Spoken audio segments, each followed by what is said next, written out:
A very warm welcome to so many of you to this Zenith webinar on the 2016 Global Bottled Water Congress and Global Market Trends. I'm Richard Hall, I'm the Chairman of Zenith, and I'm joined by Esther Renfrew, our Market Intelligence Director. Hello everybody. We have about 20 minutes. I'll start with a brief introduction to this year's Global Bottled Water Congress. It's our 13th, and it's going to be held on the 10th to the 12th of October in Prague. We're most grateful to our sponsors, Aptar and Bericap. Normally we have around 150 delegates each year from the top global and regional producers. Current bookings are already well over 100.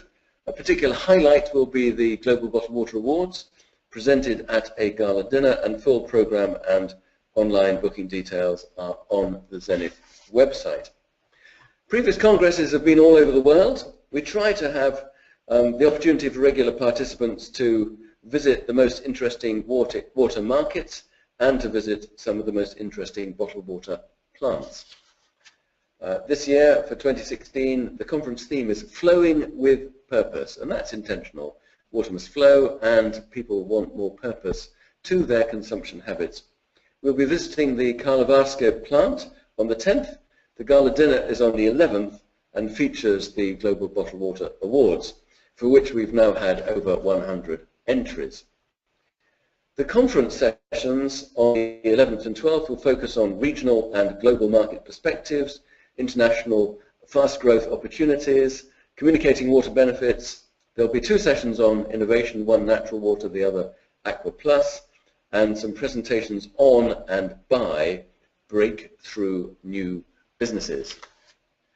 The full list of conference speakers include the Chief Executive Officer of Danone Waters Worldwide, directors of Gerolsteiner, Ideas Borjomi from Eastern Europe, Nestlé Waters Worldwide, and Voss, many regional leaders and innovators, plus a range of others with real industry expertise. We think it's impossible to gain a better view of the world market and cutting-edge change in 1.5 days anywhere else. Do come and join us. Now on to Global Bottled Water Market Trends with Esther Renfrew. Well, hello, and thank you for listening to this webinar. My job is just to take you through some of the top line trends which surround the bottled water market globally, to give you a bit of a taster for what will be in the program in Prague.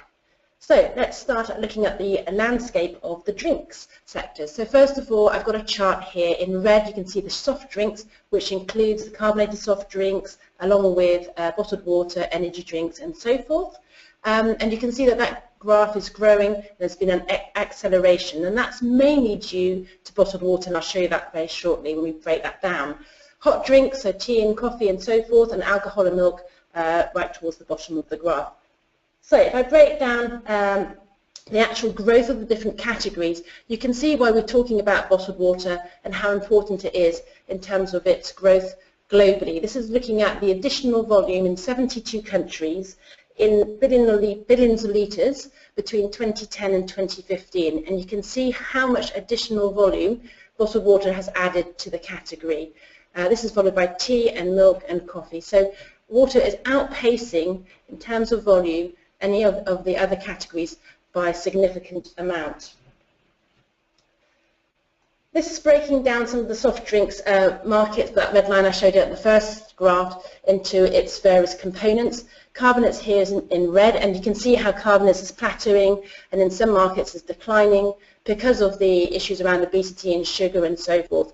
And what's very surprising, or what's actually the main story that we're seeing out of the data, is how water in both small pack, that's less than 10 litres, and water in large pack, which is generally the bulk water or the cooler water, in greater than 10 litres, is actually growing, and particularly accelerating over the last few years. At the bottom of the chart, you've got fruit drinks, which is typically drinks with 5 to 25% juice content, and iced tea. I'm going to go down the category set further to look at the next level of beverages. Here you've got juice, and juice, and particularly in Europe, suffering from the whole sugar debate. But what you're seeing actually in the blue and purple line is nectars and flavoured milks. And further down the chart, It's a little bit blurred with the energy drinks, which is yellow, which we know are doing very well. But you've got the flavoured water category, which is also showing significant growth. So water in its various guises, whether it's plain or it's flavoured or indeed functional, which we'll look at shortly, is doing very well, particularly in comparison to the other categories. So where's this growth coming from? Well, if we look at 2010, you can see that water represented 14% of the total volume of the global drinks markets in those 72 countries that we look at. Going forward to 2015, last year, it was accounting for 17%. So that's an increase of 3 percentage points, and that's predominantly taking share from the carbonates category, to a degree the milk and also the beer. That's not to say that some of those markets aren't in growth, but it's just that water is definitely taking share from the other drinks categories, which is good news for bottled water. Let's look at more detail. Now this is a chart showing from 2005 to 2015, so a 10-year period, looking at the growth of water. And in this water I've got the small and large packs, I've got flavoured and I've got functional waters in here.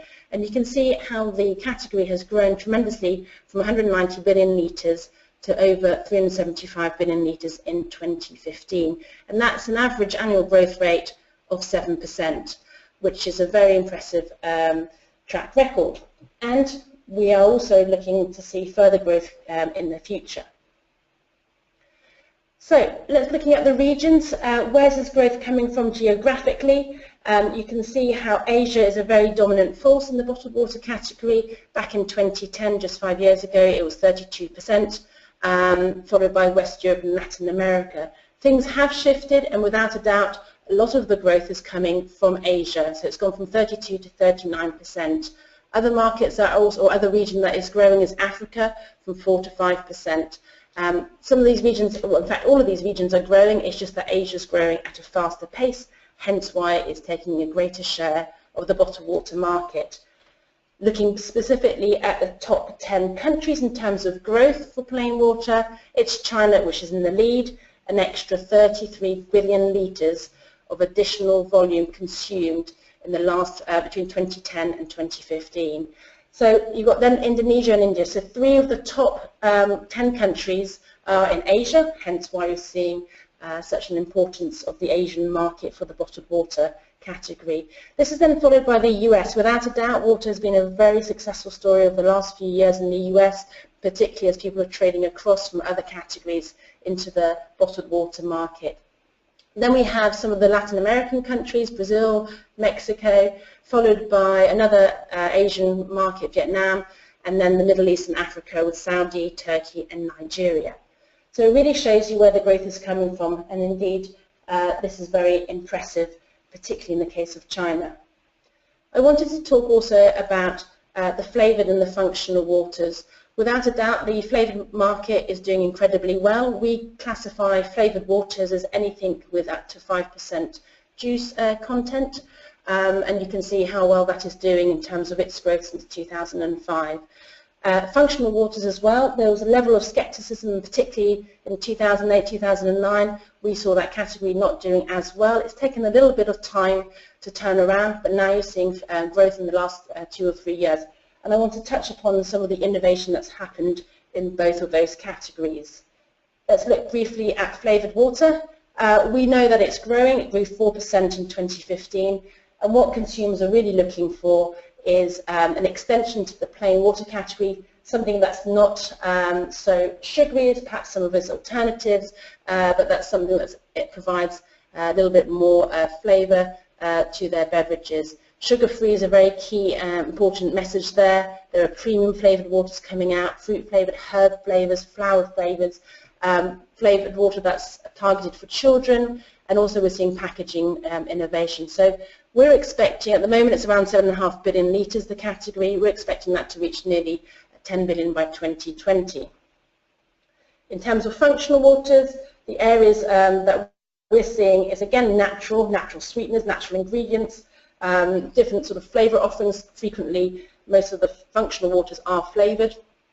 Energy waters, without a doubt, is something that we're seeing a surgence, mainly because of the success of energy drinks, beauty and wellness, vitamin waters, and protein waters.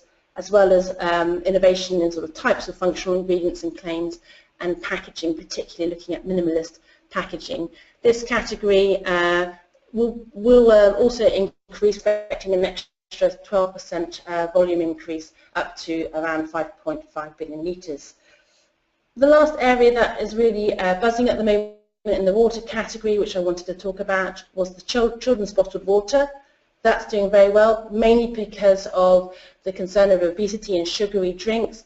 We estimate that the potential size for this category could be over 15 billion litres if we look at the proportion of children as a proportion of the total population and how much water is consumed. We're also seeing that the launches that we've seen in this category, we've been looking at what's happened over the last few years, is really that the price point is very attractive. Most prices between 20 to 200% times higher than the equivalent in a plain packaged water. And there's an increasing amount of launches across the world. So in summary, and we'll be taking some questions very shortly, bottled water is a star performer. It's taking share from other categories. It's growing at around 7% per year, and Asia is definitely the region that's growing the fastest. Flavoured water is seeing resurgence, both in terms of premium and natural and sugar-free and what it has to offer there, taking away from the sugary beverages, particularly the juices and the carbonates, and the functional waters are back since the stagnation back in 2008-2009, and natural wellness, protein and energy are key there. Children's water presents a significant potential. We're seeing a lot more attention paid to this category and the opportunity that's there. And innovation is key to keep consumers engaged into this category. So the core messages of health and hydration have enabled the bottled water category to grow, and we are predicting more growth to come in the future. So with that, I'd say thank you very much for listening, and happy to take the questions. Feel free to use the area on the webinar to pose the questions, and we'll take those. Thank you very much. Thank you, Esther. We've got a few questions. Very interesting how the comparable growth is going between countries and product segments. Got a couple of questions to ask. When does water stop being water? Very interesting question. Yes, it depends on how traditionalist you are in terms of what your view of mineral water and spring waters and purified waters are, and then water plus. And it depends on how true you want to stay to that. Now, some consumers in particular regions are very faithful to the mineral and spring waters, particularly in Europe, but take, for example, the US, there's much more openness as to the types of water. We're also seeing a growth of alternative waters, and by that I mean coconut waters and birch waters and cactus waters and maple waters. And we don't include any of those, do we? That's not included, no, into our definitions of what water is, but that's certainly something that we're seeing growth in, albeit niche at the moment, but certainly something that has a different proposition of hydration and also naturalness, which consumers like. It's not denting or slowing or accelerating. Not at the moment, no. No. Okay, more questions coming in all the time. Will bottled water continue growing so fast? Yes, so we're expecting growth to be around 6 to 7% this year. A lot of it will depend on weather, but actually what we're seeing is that, particularly in some markets, that weather isn't such a key part of water consumption as it used to be. So whilst in the olden days, say 5-10 years ago, weather patterns had a much more stronger bearing on growth, actually we're seeing that consumers have transitioned to bottled water and growth is continuing. So 6 to 7% over the next few years is what I would imagine the category continuing to grow at. The interesting thing is that the percentages will slightly slow, but the volume increments seem to be, if anything, slightly getting bigger. Correct, yes. And certainly in the US, where you're seeing bottled water now overtaking the carbonates market, and that's huge, and that's really that's still in its relative sort of initial boom stage. So I'm expecting more, particularly from the US, which will add considerable additional volume. Someone would like to see the children's water slide again, so if you can go back to that, we'll put that up on screen now, and we'll ask the next question, which is, what are the most important things? This is an entire consultancy project in its own right. What are the most important things to consider when starting up a new bottling plant? Right, in the webinar of 20 minutes. Okay, that's a very good question. I mean, it It depends on what stage you are at, but clearly understanding the market that you want to target would be a key to understanding where to put your plant and which markets to target. And then clearly you want to look at what type of water you want to use, whether you want to use source water and do the necessary source valuations or hydrogeology work there. And then it's really a whole feasibility study, really. Yeah. So, something we can do, but not something so easy to answer in a few minutes. Come to the Congress and meet the team. What I would say, though, is if you are looking at it, make sure that you really have a point of difference, because it's a very crowded market. People are very buoyant about their brands, but actually the margins are tough, and gaining access to supermarket shelves or online sales or direct distribution is difficult and demanding. It's easy to enter, it's more difficult to succeed, and there are lots and lots of challenges on the way. Right, what about fine water in China? How are your expectations of this market in general? And there was another question about can China carry on growing so fast? Yeah, China's an interesting market. Clearly, there's a lot of growth, as we saw, an extra 33 billion litres over the last 5 years. It will continue. There are issues of urbanisation and pollution, which lead consumers to consume more bottled water. We know that the economy is slowing down, but however, how much of an impact that has on bottled water is lesser to a degree, mainly because of the necessity of water there. In terms of the premium water market, we're actually just finishing a study on that, and that's very strong in China. The premium generally, in particular markets like China, the US, some of the European countries, we've seen a very strong growth in premium, and it's mainly because there's been a polarization between premium and value brands, and it's the mainstream brands that have been looking to identify more of their niche in the market. So premium definitely doing well in China. So there's a lot more detail, and as I said, there's a report that's coming out on that, which will give further information on. Easy question to answer about will the slides be available, and yes, all of those of you that are attending will receive copies of the slides afterwards, and there's also a recording of the webinar available to you so that you can check back on anything if you wish. Now there's a very big question about value here, which you just mentioned. Has the value of the bottled water market increased? And a lot of brands have low prices, and what about Latin America in that respect? Yeah, very good question on price. So water has a much more of a commoditized pricing point, so particularly the large 5-gallon or 10-litre market, where the price points can be as low as 10 to 20 cents in US dollars per litre. So that's very, very low, and that's in some of those growth markets that I talked about, Indonesia, Mexico, and to a degree China as well. The sort of small pack is around the 50 to 60 cents per litre. I'm not seeing much movement on price, mainly because there's so much competition in the market now. But currency changes do affect that comparison, so that's quite important when we're looking at money. Volume stays the same consistently, but currencies, when the dollar goes up, lots of currencies weaken against that, so it depresses some values. Sure. I think the areas where we're seeing value added is certainly on the premium waters, the sparkling waters, particularly because of the channels that they're sold through. And convenience on the go. That's correct, yeah. And the pack size will have a bearing, which is particularly on the convenience side. And then the functional waters are around about $180 per litre, so they're much substantial premium. Absolutely. Yeah. Yeah. Question about water resources and renewable energies, and I think that's really about whether we're going to cover that sufficiently at the Congress. The Congress is mainly about markets and brands and consumers and opportunities, less about the environmental side and energy, but it will be touched on by speakers. It won't be the main focus as there are other technical conferences. Question about liquid water enhancers. What's going there? What growth do you expect for enhancers? These are the super concentrates. That's right. So they certainly 2-3 years ago were doing very well and grew from pretty much nowhere to actually a very fast rate, particularly in the US, and then it moved over to Europe. In terms of the opportunities for water, absolutely, there's because it's adding flavour and a bit more of a personalisation, that's helped to a degree, but it is still quite a small category. I think we've seen that fad sort of level out now.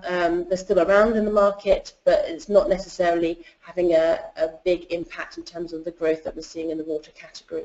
One observation I'd make about a lot of the innovations in the market is that in plain water, some of the messages cover all countries, but in flavours and functionality and enhancers, there are unique, huge successes in some markets, and it doesn't always replicate in the same way in other markets. We are running out of time.